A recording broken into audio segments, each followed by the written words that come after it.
The old stagecoach bumped and rattled along the dusty trail, making every bone in Rose's tiny body ache.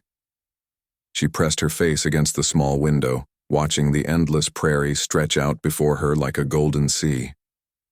The Montana Territory looked nothing like the crowded streets of Philadelphia she'd left behind 3 weeks ago. Rose clutched her worn leather bag tighter. Everything she owned in the world was packed inside that small bag. A few dresses, some undergarments, her mother's, silver locket, and the precious letters from Harold Brennan. Those letters had changed her life completely. She pulled out one of the letters and read it again, even though she knew every word by heart. Harold had written about his successful general store in Sweetwater Creek, about the nice house he'd built, and how he needed a good wife to share his life with. He'd seemed so kind in his letters, so different from the men back east who either ignored her completely or made cruel jokes about her height. At 23 years old, Rose had never been courted by anyone, standing barely 4 feet 10 inches. Tall, she'd grown used to being overlooked. The other girls at the textile mill where she worked called her Little Rose and treated her more like a child than a grown woman. She was tired of it all. Tired of the cramped boarding house room she shared with 2 other girls. Tired of the long hours at the mill. Tired of feeling invisible. When she'd seen Harold's advertisement in the newspaper, something inside her had stirred with hope.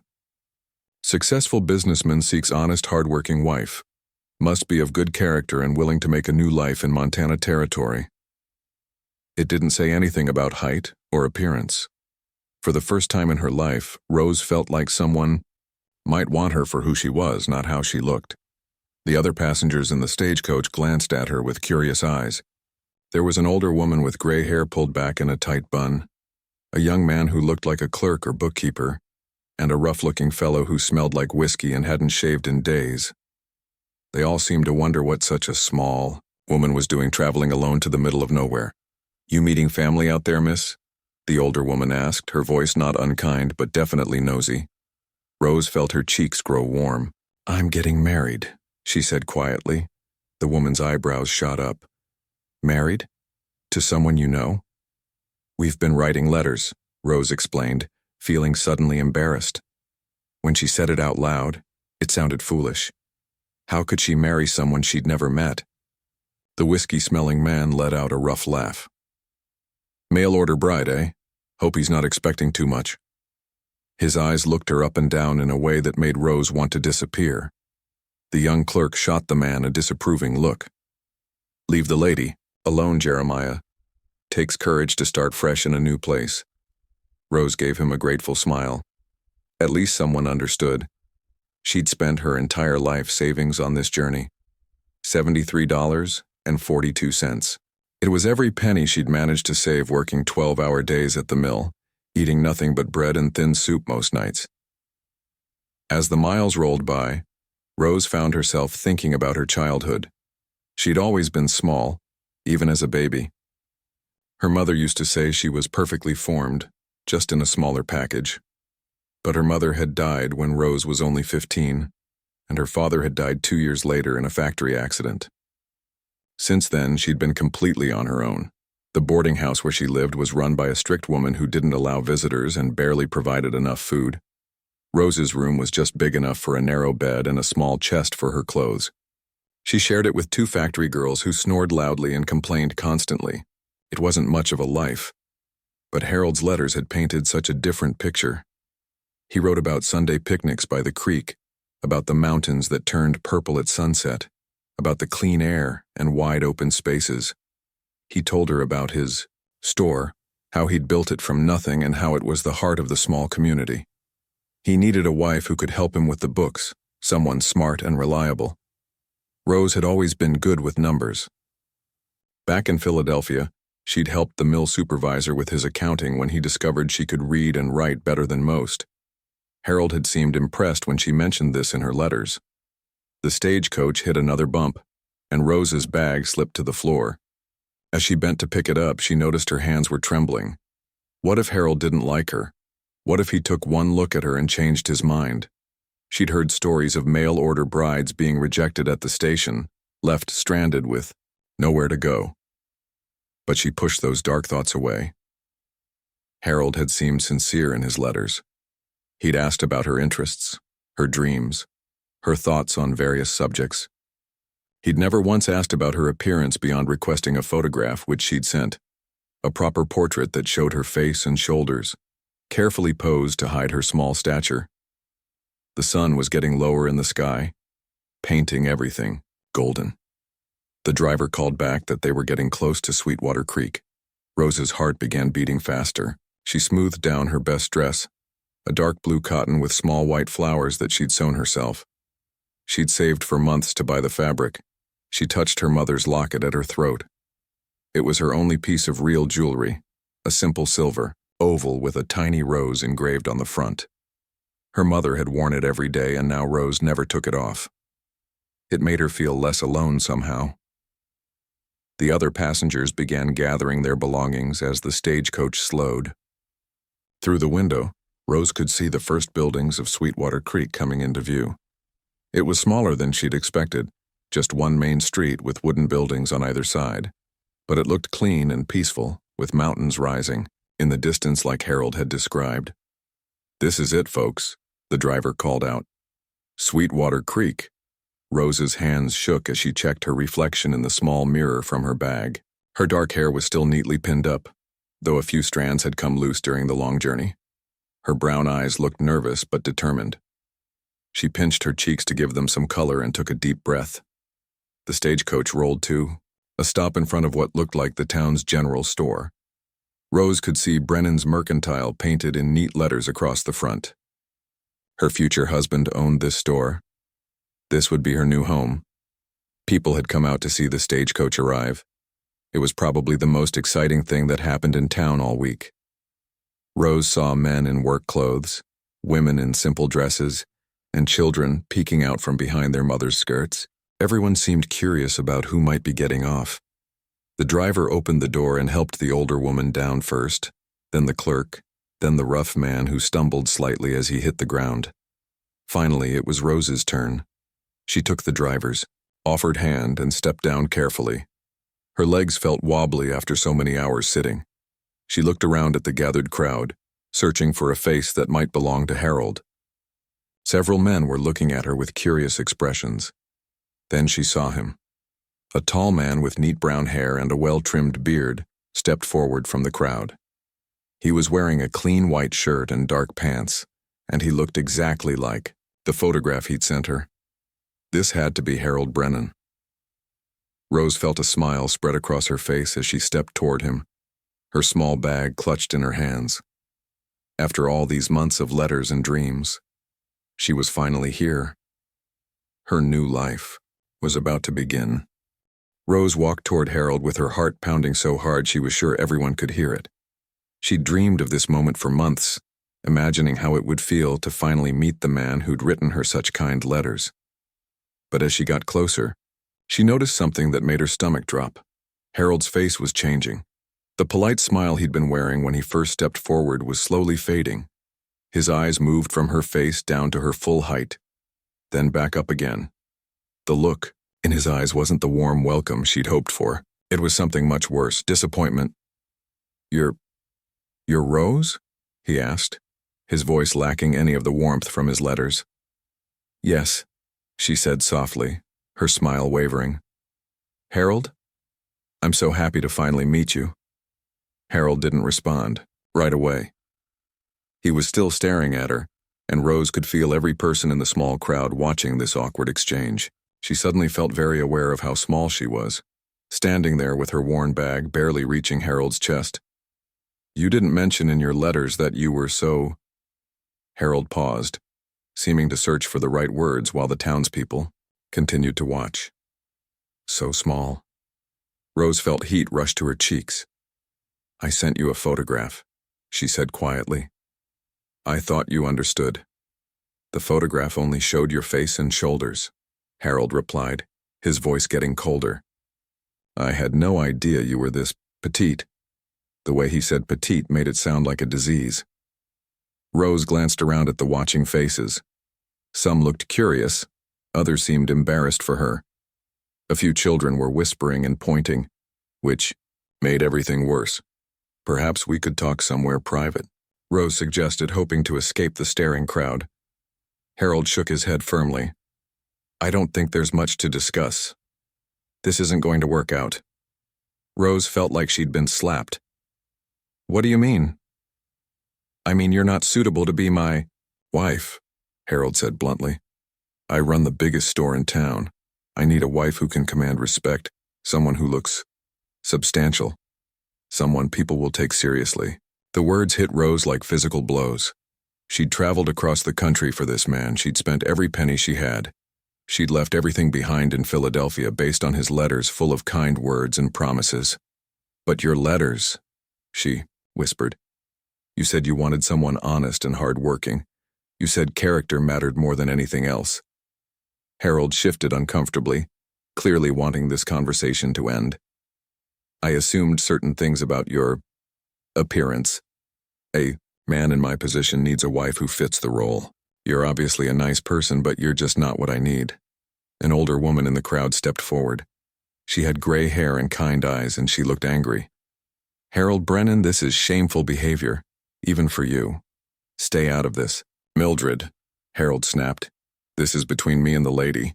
The woman called Mildred crossed her arms. The lady who just traveled hundreds of miles based on your promises? The lady you've been writing to for months? This is disgraceful. Other people in the crowd began murmuring. Rose caught bits of their conversations. Some seemed to agree with Mildred that Harold was being unfair. Others whispered about how they couldn't blame him for being disappointed. Rose wanted to disappear. This was worse than her worst fears during the long stagecoach ride. She'd imagined Harold might be different. From his letters, maybe not as kind or handsome as she'd hoped, but she'd never imagined he would reject her so publicly, so cruelly. I understand, she said quietly, trying to keep her voice steady. But I used all my money to get here. I don't have enough to return home. Harold reached into his pocket and pulled out some bills. Here's $20. That should be enough for a ticket back east. Rose stared at the money. $20 wouldn't even cover half the cost of returning to Philadelphia. But more than that, the way he offered it made her feel like a beggar. I don't want your charity, she said, surprising herself with the firmness in her voice. Harold shrugged and put the money back in his pocket. Suit yourself, but I can't help you beyond that. He turned to walk away, then stopped and looked back. For what it's worth, I'm sorry this didn't work out. But you have to understand my position. I hope you find what you're looking for. With that, he walked back into his store, leaving Rose standing alone in the middle of the street with her small bag and nowhere to go. The crowd began to disperse, people returning to their daily business. But the woman called Mildred stayed.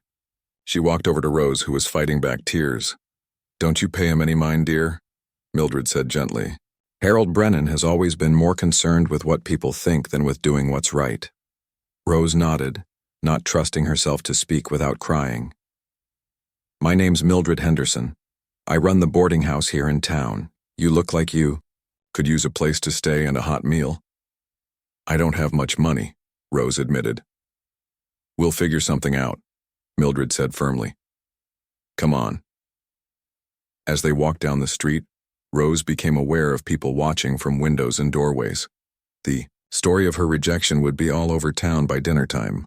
Everyone would know about the mail-order bride who wasn't good enough for Harold Brennan.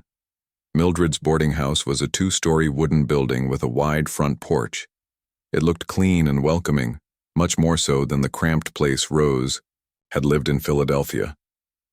Sit down, dear, Mildred said, leading her to a chair in the front parlor. I'll make us some tea. While Mildred was in the kitchen, Rose finally allowed herself to cry. All the fear and disappointment and humiliation of the past hour came pouring out. She'd been so foolish to think someone would actually want to marry her. Harold was right. She was too small, too insignificant to be anyone's wife. When Mildred returned with the tea, she sat down across from Rose and handed her a handkerchief. Now then, Mildred said briskly, tell me about yourself. What did you do back east? Rose wiped her eyes and told Mildred about her job at the textile mill, about her small room and her lonely life in Philadelphia. So you can work hard, Mildred said thoughtfully. And you said in Harold's hearing that you're good with numbers? Rose nodded. I helped with the bookkeeping at the mill sometimes. Well, that's useful. Very useful indeed. Mildred smiled. You know, I've been looking for help here at the boarding house, someone who can cook and clean and help me with the accounts. The pay isn't much, but you'd have a room and meals included. You'd do that for me? Rose asked, hardly believing. Honey, what Harold did to you today was wrong, but maybe it was also a blessing in disguise. That man cares more about appearances than substance. You deserve better than that. Rose felt a tiny spark of hope. Maybe this wasn't the end of her story after all. There's something else, Mildred continued.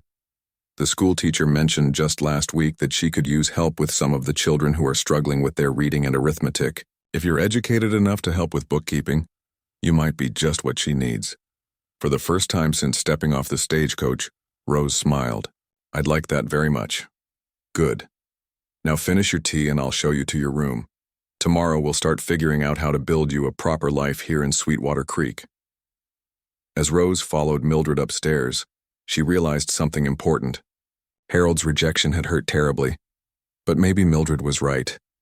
Maybe she did deserve better than a man who would judge her so harshly based on her height alone. She was stronger than she'd realized. She'd survived on her own in Philadelphia for years. She could do the same here. Rose woke up the next morning in the small but clean room Mildred had given her. Sunlight streamed through the white cotton curtains, and for a moment she forgot where she was. Then everything came rushing back.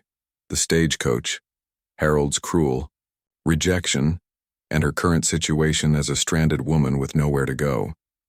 But instead of feeling sorry for herself, Rose surprised herself by feeling determined. She'd cried enough yesterday. Today she would start building whatever life she could in this strange new place. She dressed quickly in her second-best dress and made her way downstairs. The smell of bacon and fresh bread filled the air, making her stomach growl. She hadn't eaten much yesterday, too nervous about meeting Harold to have an appetite. Mildred was already busy in the kitchen preparing breakfast for the boarding house guests. There were 4 other people staying there, 2 traveling salesmen, an elderly man who seemed to live there permanently, and a young woman about Rose's age who worked at the town's small dress shop. Good morning, dear, Mildred called out cheerfully. Sleep well? Yes, thank you, Rose said. What can I do to help? Mildred looked pleased. Can you flip pancakes without burning them? Rose smiled, her first real smile since arriving in Sweetwater Creek. I can try. As she worked alongside Mildred, Rose felt some of her confidence returning. She'd always been good at domestic work, despite what Harold seemed to think about her capabilities. Her small hands were actually quite useful for detailed tasks, and she could move quickly around a kitchen without getting in anyone's way. The other guests were polite when Mildred introduced her, though she could see the curiosity in their eyes. Word of yesterday's incident had clearly spread, just as she'd expected, but no one said anything unkind, and the young woman from the dress shop, whose name was Catherine, even gave her an encouraging smile. After breakfast, Mildred took Rose on a tour of the boarding house. It was larger than it looked from the outside, with 8 guest rooms, a large dining room, a sitting parlor, and Mildred's private quarters. There was plenty of work to be done, beds to make, rooms to clean, laundry to wash, and meals to prepare. I've been managing this place on my own for 3 years, Mildred explained as they climbed the stairs to check the rooms. My husband built it before he passed, thinking we'd run it together. I've done fine, but I'm not getting any younger, and the work is getting harder. Rose nodded, understanding. At 62, Mildred was still energetic, but Rose could see how the constant work was wearing on her. I can handle all the upstairs cleaning, Rose offered. And I'm used to doing laundry for lots of people from my boarding house in Philadelphia. That would be wonderful, Mildred said gratefully. And if you're really good with numbers like you said, I could use help with the books. I keep getting confused with all the accounts. As the days passed, Rose threw herself into the work with determination she didn't know she possessed. She scrubbed floors, washed windows, changed linens, and helped prepare meals. Her small size, which Harold had seen as a disadvantage, actually helped her in many ways. She could clean in tight spaces, reach under furniture easily, and move quickly. through narrow hallways with her arms full of linens. The other guests began to warm up to her. The traveling salesman always thanked her politely when she cleaned their rooms. The elderly gentleman, whose name was Albert, started staying after meals to chat with her about books they'd both read. Catherine from the dress shop began stopping by in the evenings just to talk. But it was when the schoolteacher came to visit that Rose's life really began to change. Miss Patricia Wells was a woman in her 30s with intelligent eyes and prematurely gray hair. She'd heard about Rose from Mildred and came to see if she might be interested in helping at the school. "I have 23 students ranging from 6 to 14 years old," Patricia explained as they sat in Mildred's parlor. "Some of them are struggling terribly with their reading and arithmetic. Their parents work them hard on their farms and ranches, so they don't always have time to help with schoolwork." Rose listened intently. She'd always loved learning, even though her own education had been cut short when her parents died. "I could certainly try to help," Rose said. "What would you need me to do?" "Work with the younger children on their letters and basic arithmetic. Maybe help some of the older ones with their reading. I can't pay much, but every little bit would help, wouldn't it?" Rose agreed immediately. The next day she walked to the small schoolhouse at the edge of town, nervous but excited. She'd never taught anyone before, but she remembered how patient her own teacher had been when she was struggling to learn. The children were curious about her at first. Some of them giggled when they saw how short she was, but Patricia quickly put a stop to that. "Miss Rose is here to help you learn," Patricia said firmly. "I expect you to treat her with the same respect you show me." Rose started working with the youngest children, helping them practice their letters on small slate boards. She found that her height was actually an advantage. She could sit right at their level without having to crouch down, and they felt comfortable with her because she wasn't intimidating like most adults. "You make the letters so pretty," 6-year-old Annie told her during her first week. "Can you teach me to write my name like that?" Rose spent extra time with Annie, guiding her small hand as she formed each letter. When Annie finally wrote her full name correctly, her face lit up with pride, and Rose felt a warmth in her chest she'd never experienced before. Word of her work at the school began to spread around town. Parents started nodding to her when she walked down the main street. Mrs. Crawford, who owned the bakery, began saving her the day-old bread instead of throwing it away. "For someone doing such good work with the children," she said with a smile. Even more surprising, some of the townspeople started coming to Mildred's boarding house specifically to meet Rose. They'd heard about the woman who'd been so unfairly treated by Harold, but was making such a positive difference in their community. One evening, as Rose was helping Patricia grade papers by lamplight, the teacher looked up at her thoughtfully. "You know, you're a natural teacher," Patricia said. "Have you ever thought about getting your teaching certificate?" Rose looked up surprised. "Is that possible?" "There's a program in Helena where you can study during the summer and get certified. It takes 2 summers, but then you'd be qualified to teach on your own." The idea excited Rose more than anything had in years. To have a real profession, to be truly independent, it seemed like an impossible dream. "I don't know if I could afford it," Rose said reluctantly. "We'll figure out a way," Patricia said firmly. "This town needs good teachers and you have a gift for it." As Rose walked back to the boarding house that night, she marveled at how much her life had changed in just a few weeks. She had meaningful work, people who respected her, and now the possibility of a real future. She thought about Harold and his cruel words about needing someone substantial. She was beginning to understand that being substantial had nothing to do with height. It was about the difference you made in people's lives, the kindness you showed, and the strength you found within yourself.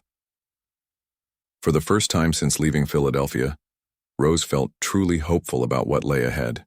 Rose had been living in Sweetwater Creek for almost 2 months when she first really noticed Benjamin Crawford. She'd seen him around town before, of course. He was hard to miss, a tall, broad-shouldered man who came into town every couple of weeks for supplies. But he always kept to himself, speaking only when necessary and never staying longer than he had to. It was Catherine from the dress shop who first told Rose about Benjamin's story. They were sitting on Mildred's front porch one evening, watching the sunset paint the mountains purple. "He's got a ranch about 5 miles out of town," Catherine said. following Rose's gaze as Benjamin loaded supplies into his wagon across the street. Lost his wife 2 years back. She died giving birth to their daughter. Rose felt her heart squeeze with sympathy. How terrible. What happened to the baby? Little Grace survived, thank the Lord. She's about 4 now, I think. Benjamin's been raising her on his own with help from his housekeeper, Mrs. Murphy. But I heard Mrs. Murphy's getting too old for the work. Her arthritis is getting bad. Rose watched as Benjamin climbed onto his wagon seat. Even from a distance, she could see the sadness in his shoulders, the way he held himself like he was carrying a heavy burden. He used to be different. Catherine continued. Before his wife died, he'd come to town dances, laugh and joke with folks. Now he barely speaks to anyone except when he has to for business. Rose understood that kind of grief. She'd felt lost and alone after her parents died, though not in the same way Benjamin must feel. A few days later, Rose was walking back from the schoolhouse when she heard crying coming from behind the general store. She followed the sound and found a little girl with dark curls sitting on the ground, tears streaming down her face. Her dress was torn and dirty. "Are you hurt, sweetheart?" Rose asked gently, kneeling down to the child's level. The little girl looked up with Benjamin's same blue eyes. This had to be Grace. "I fell down," Grace said through her tears. "And now, Papa's gonna be mad because I tore my dress and got all dirty." "Oh, I don't think he'll be mad," Rose said softly. "Accidents happen. Let me take a look at that scrape on your knee." Grace had scraped her knee pretty badly and it was bleeding. Rose pulled out her handkerchief and gently cleaned the wound. "There, that's better. Now where is your papa?" "He's getting supplies," Grace said, sniffling. "He told me to wait by the wagon, but I saw a pretty butterfly and I followed it and then I got lost and then I fell down." Rose looked around and spotted Benjamin's wagon parked in front of the store. "Come on, let's get you back to your papa." As they walked around to the front of the store, Benjamin came rushing out, his face pale with worry. "Grace, where were you? I told you to stay by the wagon." His relief quickly turned to concern when he saw her torn dress and dirty face. "What happened?" "She had a little accident," Rose said quickly before Grace could get scared. "Just a small scrape, nothing serious." Benjamin's eyes moved to Rose for the first time, really looking at her. "You're the woman who... You're staying at Mildred's boarding house." Rose felt her cheeks warm. Of course he knew about her story. Everyone in town did. "Yes, I'm Rose. I was just helping Grace get back to you." Benjamin lifted his daughter into his arms, checking her scraped knee. "Thank you," he said quietly. "I was worried sick when I couldn't find her." "I'm sorry, Papa," Grace said in a small voice. "I didn't mean to get lost." "It's all right, sweetheart," Benjamin said, his voice much gentler now. "But you have to stay where I tell you, okay?" Rose watched the tender way he held his daughter, and something stirred in her chest. This wasn't the cold, distant man she'd observed from afar. This was a loving father who'd been terrified about losing his child. "The scrape should heal fine," Rose said. "Just keep it clean, and the dress can be mended easily."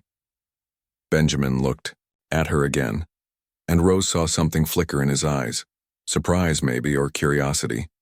"You know about mending?" he asked. "I worked in a textile mill back east. I can fix most anything that's torn."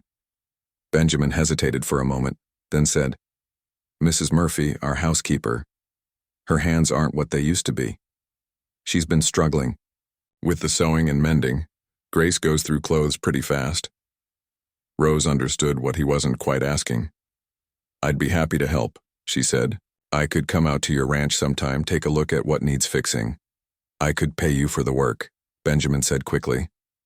"We can work something out," Rose replied with a smile. That's how Rose found herself riding out to the Crawford ranch the following Saturday in Mildred's old buggy. The ranch was beautiful, nestled in a valley with mountains rising on all sides. The house was larger than she'd expected, built from logs with a wide front porch and flower boxes under the windows. Mrs. Murphy met her at the door. She was a kind woman in her 70s with silver hair and hands twisted by arthritis.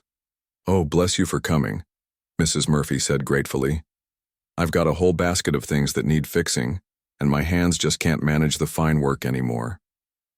Rose spent the afternoon mending clothes, hemming dresses that Grace had outgrown, and patching work shirts for Benjamin. Grace followed her around like a shadow, chattering constantly and showing Rose her favorite doll.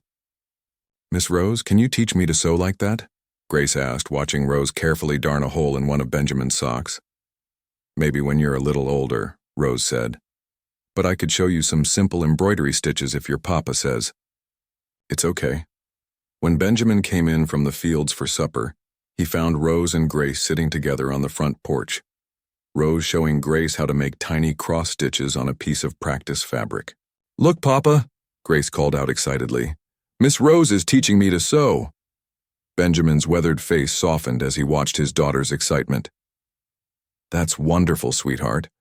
Mrs. Murphy had insisted Rose stay for supper, and as they sat around the kitchen table, Rose felt something she hadn't experienced in years, the warmth of a real family meal. Grace chattered about her day.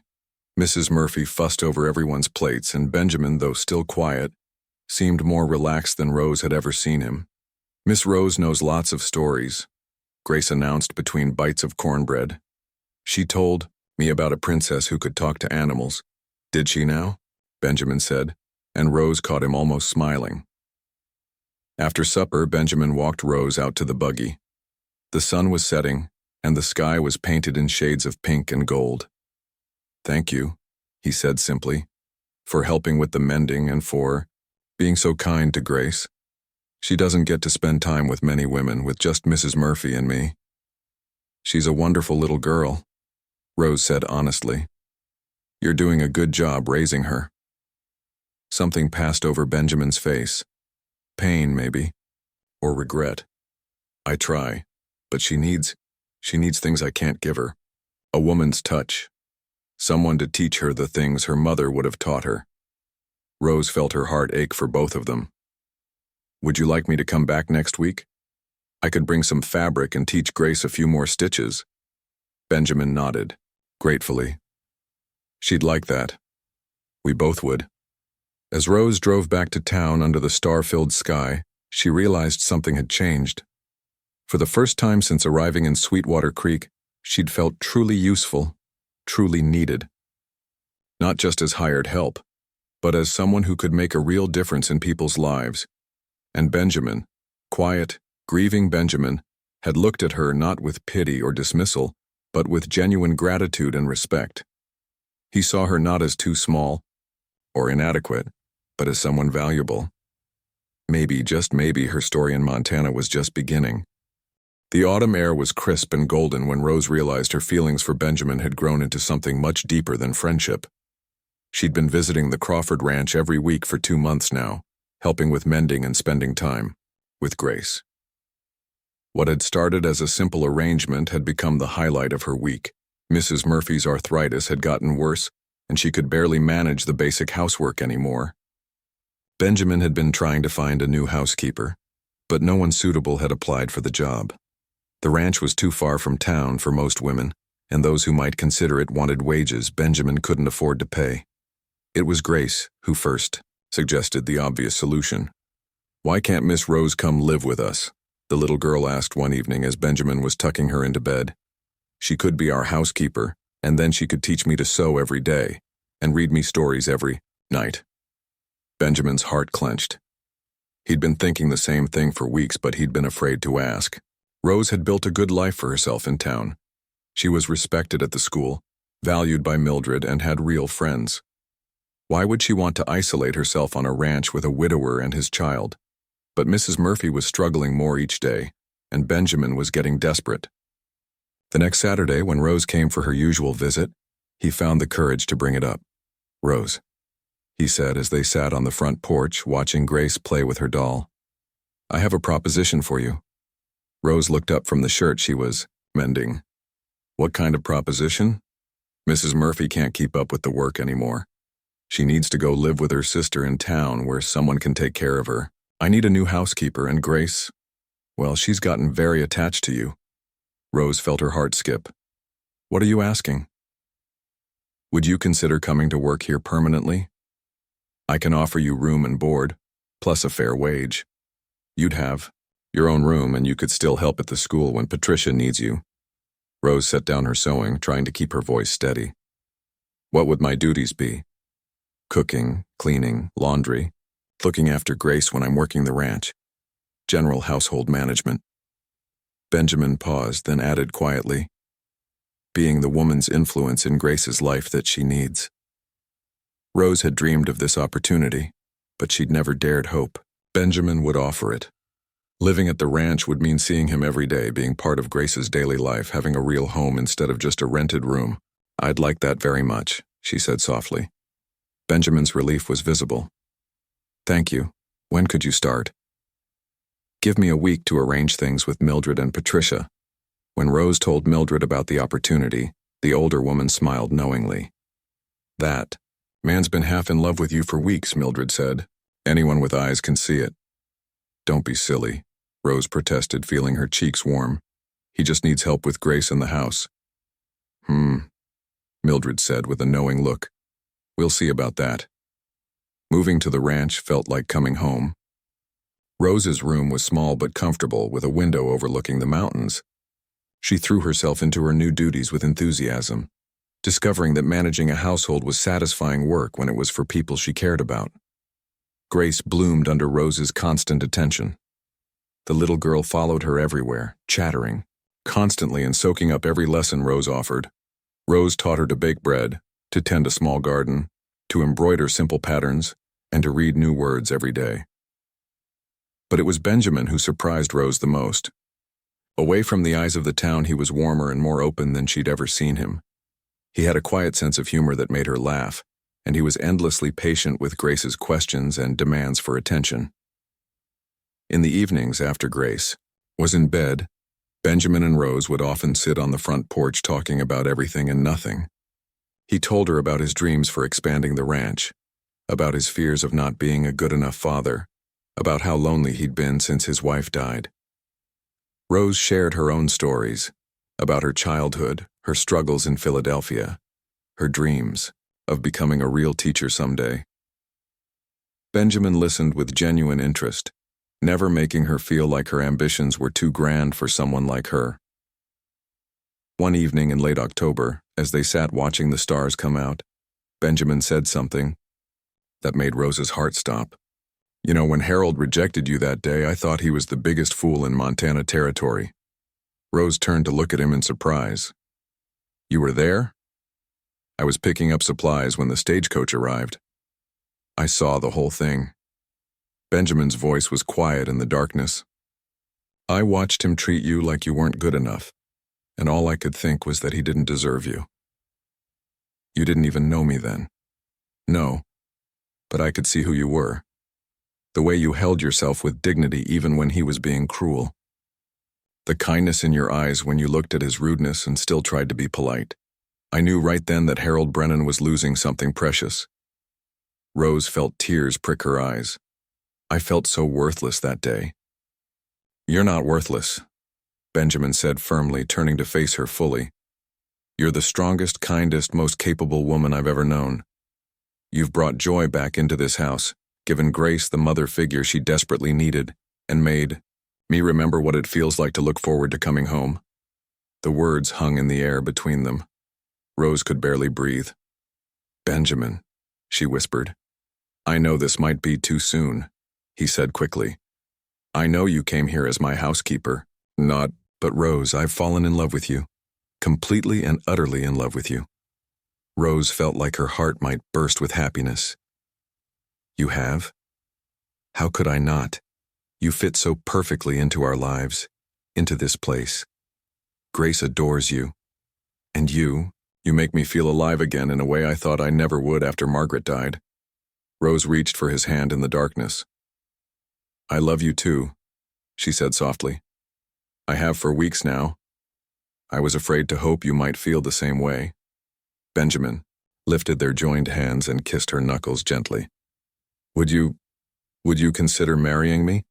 Not because I need a housekeeper or because Grace needs a mother, but because I can't imagine my life without you in it. Rose smiled through her tears. Yes, she said. Yes, I'll marry you. When they told Grace the next morning, the little girl squealed with delight and threw her arms around both of them. "Now Miss Rose will be my real mama," Grace exclaimed. "And you'll be my real daughter," Rose said, hugging the child close. Their wedding was small but perfect, held in the little church in Sweetwater Creek. Most of the town came to celebrate, including Patricia from the school and Mildred from the boarding house. Even some of Benjamin's neighboring ranchers made the trip. Harold Brennan was there too, looking uncomfortable and avoiding Rose's eyes. When the ceremony was over and people were congratulating the new couple, he approached them hesitantly. "I owe you an apology," he said stiffly to Rose. "I was wrong about you. Anyone can see you've made Benjamin and Grace very happy." "Thank you," Rose said simply, feeling no anger toward him anymore. His rejection had led her to exactly where she belonged. As Rose stood in her simple white dress, surrounded by people who genuinely cared about her, with her new husband's arm around her waist and Grace clinging to her skirt, she marveled at how much her life had changed. She thought about that terrified woman who'd stepped off the stagecoach 6 months ago, expecting to marry a stranger who'd promised her a new life. Harold had been right about one thing. She wasn't suitable to be his wife. She was meant for something much better. She was meant to be Benjamin's wife, Grace's mother, and a cherished member of a community that valued her for exactly who she was. Her small stature, which had been seen as a weakness, had become one of her strengths. She was the perfect size to sit with children at their level, to fit comfortably under Benjamin's arm, to make their cozy house feel complete. As the celebration continued around them, Benjamin leaned down to whisper in her ear, "Thank you for taking a chance on us." Rose smiled up at her husband, her heart full to overflowing. "Thank you for seeing me the way I really am." Years later, when people asked Rose about her journey to Montana, she would always say that sometimes what looks like the worst thing that could happen turns out to be the best thing that ever did.